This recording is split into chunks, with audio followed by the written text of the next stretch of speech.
दोस्तों नमस्कार, मैं हूं कुंदन वशिष्ठ और आप देख रहे हैं राष्ट्र वन न्यूज़। तमाम पूर्व सैनिक आज दिल्ली के ऐतिहासिक स्थल रामलीला मैदान में उपस्थित हुए हैं। क्या है इनकी मांगें? सतत हमारे चैनल से आप हमेशा सुनते आ रहे हैं कि इनकी वन रैंक वन पेंशन जो सरकार के द्वारा इनको मिला था वो अभी तक इन लोगों को नहीं मिल पाया है, और वन रैंक वन पेंशन 1 और 2 भी आ गया, फिर भी इनमें इतनी सारी विषमताएं हैं। इन सारी विषमताओं की वजह से ही आज पूर्व सैनिक सभी यहाँ पर इकट्ठा हुए हैं दिल्ली के रामलीला मैदान में। और आपको पता होगा कि दिल्ली के जंतर मंतर पर भी लगातार 6 महीने से अनवरत प्रदर्शन चल रहा है, जिसमें उनकी एक ही मांग है कि 1 रैंक 1 पेंशन पूर्णतया इन लोगों को मिलना चाहिए। कहाँ से आए हैं आप? मैं ex Subedar Raju Ram, United Front of Accession Himachal Sarkaghat का अध्यक्ष हूँ। मैं हिमाचल से आया हूँ और इस रैली में आने का हमारा एक सबसे बड़ा मुद्दा है कि जो हमारी 1 रैंक 1 पेंशन में जो विसंगतियाँ हुई हैं, एनोमलीज हुई हैं, उनको सरकार के ध्यान में लाना और उनको दूर करने का प्रयत्न करना है। इससे पहले भी हमने हर तरह के प्रयास किए हैं, जैसे एसडीएम के माध्यम से, डीसी के माध्यम से और अपने सांसदों के माध्यम से हमने मेमोरेंडम दिए हैं, लेकिन सरकार ने इसके ऊपर कोई संज्ञान नहीं लिया है। लगातार 6 महीने से संघर्षशील हैं आप लोग। 6 महीने से तो दिल्ली के जंतर मंतर पर बैठे हुए हैं, लेकिन क्या सरकार से आपकी बातचीत हुई? नहीं, अभी सरकार से हमारा कोई इस प्रकार की बातचीत नहीं हुई है, लेकिन अभी पीछे बागपत का एक प्रतिनिधिमंडल रक्षा मंत्री से मिला था, जिन्होंने इस बात का भरोसा दिलाया कि हम जल्दी ही आपकी जो विसंगतियाँ हैं उसके ऊपर कार्रवाई करेंगे। लेकिन हमने खुद अपना जो सांसद है, आज जो हमारे लोकसभा में मंत्री हैं अनुराग ठाकुर जी, उनके माध्यम से भी मैंने मेमोरेंडम दिया था और उन्होंने भी विश्वास दिलाया कि हम जल्दी ही कुछ करेंगे और अपने सैनिकों की बात रक्षा मंत्री से रखेंगे। अभी तक कोई भी हमारा ऐसा नुमाइंदा नहीं हुआ जिसने कि हमारी बात को रक्षा मंत्री या प्रधानमंत्री जी के समक्ष रखा हो। तो जो प्रधानमंत्री जी ये हमेशा कहते हैं कि जवान और किसान ये दोनों हमारी प्रायोरिटी पे हैं, वो दिवाली हो या दशहरा हो या होली हो, वो जाके किसान जवानों के बीच में जाके मिठाइयाँ खाते हैं और खिलाते हैं। क्या कहेंगे ऐसा है, उनका जो देश प्रेम है उसको अपनी जगह है, लेकिन उन्होंने जो 1 रैंक 1 पेंशन दिया है उसमें जो हमारा मैकेनिज्म है वहाँ को त्रुटि हुई है। उसमें जो हमारा चाहे फिटमेंट फैक्टर है, चाहे हमारा मिनिमम मैक्सिमम का जो फार्मूला है, एमएसपी का मुद्दा है, डिसेबिलिटी का मुद्दा है, ये सब इसमें शामिल है। उन्होंने 65,000 करोड़ रुपए तो दिए, लेकिन जो 65,000 करोड़ की जो उसका डिस्ट्रीब्यूशन है, कहीं मैकेनिज्म से कहीं चूक हुई है। इसलिए हम सरकार को ये चेताना चाहते हैं कि इस मैकेनिज्म में सुधार लाया जाए और जो हमारी विसंगतियां हैं उनके ऊपर तुरंत अमल किया जाए। हमारी क्या मांग है? हमारी एक ही मांग है कि हमारी 3 जो हमारे माननीय सुप्रीम कोर्ट के रिटायर्ड जज हैं, उनकी एक कमेटी बनाई जाए और 6 महीने के अंदर वो अपनी रिपोर्ट दे। जो सही का दूध और पानी का पानी हो जाएगा। और जहां भी सैनिकों के साथ अपमान हुआ, जैसे मणिपुर में हुआ, हम इसके बिल्कुल बहुत आहत हैं और दुखी हैं।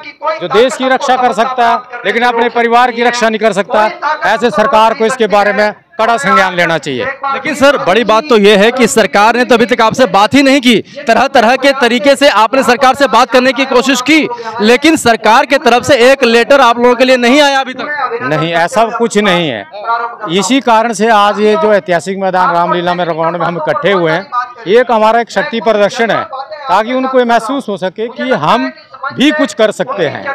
और क्या लगता है सर, 2024 का इलेक्शन भी बहुत ही नजदीक है और इतनी बड़ी तादाद में आप लोग यहाँ पे आए हैं, तो सरकार को जरूर देखना चाहिए और हमारे जो इतने दिनों से 20 फरवरी से आंदोलन चल रहा है, इस पे जरूर तवज्जो देनी चाहिए। और या तो सरकार ये बता दे कि जो हमें OROP 2 दिया है उसमें जो हमारे 16 के बाद आए हुए जो रिटायर सैनिक है उनकी पेंशन कम कैसे हुई, इसका जवाब क्यों नहीं दे रही है सरकार?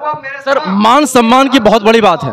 देखिए, एक सम्मान होता है जो सैनिकों ने भारत के सीमाओं पे सेवाएं दी है, अपने जान तक उन्होंने कुर्बान कर दिया है, और वही सैनिक जब रिटायर्ड होकर के अपने घर में आना चाहिए, सुखी चैन से जीना चाहिए, तो वैसी स्थिति में उनको अपने हक के लिए लड़ाई लड़नी पड़ती है। बिल्कुल बिल्कुल, और ये बहुत ही दुर्भाग्य की बात है कि आज हमें सड़कों पर आकर आंदोलन करना पड़ रहा है। और कम से कम अगर हमारी कोई मांगे गलत भी है, हम एक्सेप्ट करने के लिए तैयार हैं, परंतु हमारी बात तो सुनो। अगर उसमें पहले देखो तो देखो कि इसमें सच्चाई क्या है, वो तो गवर्नमेंट को देखनी चाहिए। भाई हम लोग इतने जो लोग इकट्ठे हुए हैं, ऐसा तो है नहीं कि सारे अनपढ़ हैं। हम फौज में हो सकता है हमें पेंशनें ही डील की हो, कई क्लैरिकल कैडर से, कई अच्छे एजुकेटेड एडवोकेट्स हैं, सब ऐसे झूठ थोड़े बोल रहे हैं।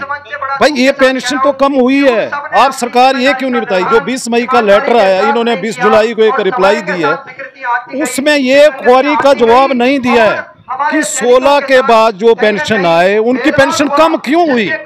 क्योंकि पे मैट्रिक्स जो थी, जो पे लेवल थी, वो 4 से शुरू होती तो आज ये नौबत में आती।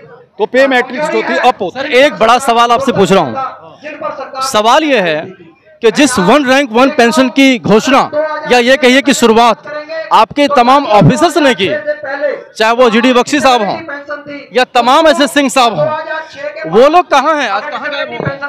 ये हमारी सेना में देखिए, ये बहुत गलत मैसेज जा रहा है कि हमारे अधिकारियों को बोलना चाहिए इस बारे में। हम उनका आदर करते हैं, फौज में रैंक एंड फाइल बहुत जरूरी मेंटेन होना चाहिए, परंतु इससे हमें भी दुख होता है कि हमारे इनमें एक रिफ्ट सी पैदा हो रही है।